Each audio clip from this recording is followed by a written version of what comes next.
সিলেটে ভয়াবহ বন্যা এবং পরিস্থিতির অবনতি, দুর্ভোগে মানুষ এবং সিলেটের অনেক এইচএসসি 2024 পরীক্ষার্থী আছো তোমরা। তো তোমাদের জন্য একটাই মেসেজ যে তোমাদের টেনশন করার কোনো দরকার নাই।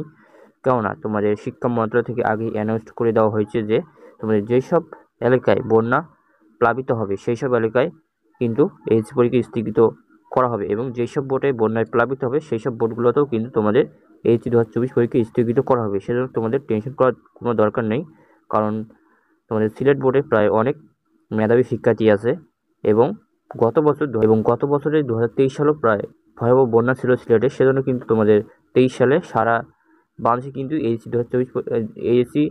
2023 পরীক্ষা কিন্তু স্থগিত করা হয়েছিল এবং এবার তোমাদের শিক্ষা মন্ত্রণালয়ের কোনো সিদ্ধান্ত নেই যে এইচএসসি 2024 পরীক্ষা পেছানো নেই। তবে তারা বলেছে যে যেসব এলাকায় বন্যায় প্লাবিত হবে সেই সব এলাকায় এইচএসসি 2024 পরীক্ষা স্থগিত করা হবে। এবং আমি জানি যে সিলেটে অনেক মেধাবী শিক্ষার্থী আছে, সেজন্য তারা ভালোভাবে প্রস্তুতি না নেওয়ার কারণে সিলেট বোর্ড অনেক পিছিয়ে থাকে। কারণ গত 2 বছর থেকে সিলেট বোর্ড অনেক পিছিয়ে রয়েছে পাশের দিক দিয়ে, কেননা সিলেট বোর্ডে প্রায় প্রতি বছরই কম বেশি দেখা যায় এইচএসসি পরীক্ষার সময়। এবং অনেক শিক্ষার্থী এই বন্যার কারণে ভালোভাবে প্রস্তুতি নেওয়ার না কারণে অনেক শিক্ষার্থী কিন্তু একটা ভালো রেজাল্ট করতে পারে না এবং সিলেট বোর্ড এগিয়ে থাকতে পারে না। সেজন্য তোমাদের জন্য একটাই মেসেজ যে তোমাদের টেনশন করার কোনো দরকার নাই। তোমাদের পরীক্ষা স্থগিত করা হবে, যেহেতু তোমাদের বন্যায় প্লাবিত হয়ে গেছে সিলেট নগরী এবং শিক্ষা বোর্ড থেকে অ্যানাউন্স করে দিয়েছে যে যেসব এলাকায় এই বন্যায় প্লাবিত হবে সেই সব এলাকায় কিন্তু এইচএসসি 2024 পরীক্ষা স্থগিত করা হবে এবং সেজন্য তোমাদের টেনশন করার কোনো দরকার নাই।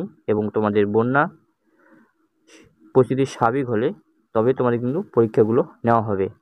তো তোমাদের অনেকেরই ঘরবাড়ি ডুবে গেছে এবং অনেকেরই তোমাদের বইপত্র বন্যায় ভাসিয়ে গেছে, সেজন্য তোমাদের দুঃখ করার কিছুই নাই, কারণ এটা প্রাকৃতিক দুর্যোগ, এখানে মানুষের কিছু করার নাই।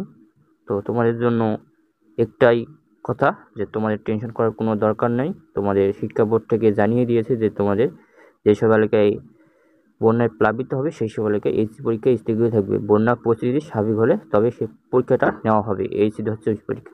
তো তোমার জন্য এটাই মেসেজ ছিল এবং সর্বশেষ আপডেট ছিল এইচএসসি 2024 পরীক্ষা নিয়ে। তো ভিডিওটা যদি ভালো লাগে তো অবশ্যই একটু লাইক, সাবস্ক্রাইব, কমেন্ট করো আর তোমাদের বন্ধুদের মাঝে শেয়ার করবে যাতে তারা দিকে বুক করে। তো দেখা হচ্ছে আরেকটা কোনো ভিডিওতে, ততক্ষণ ভালো থাকো।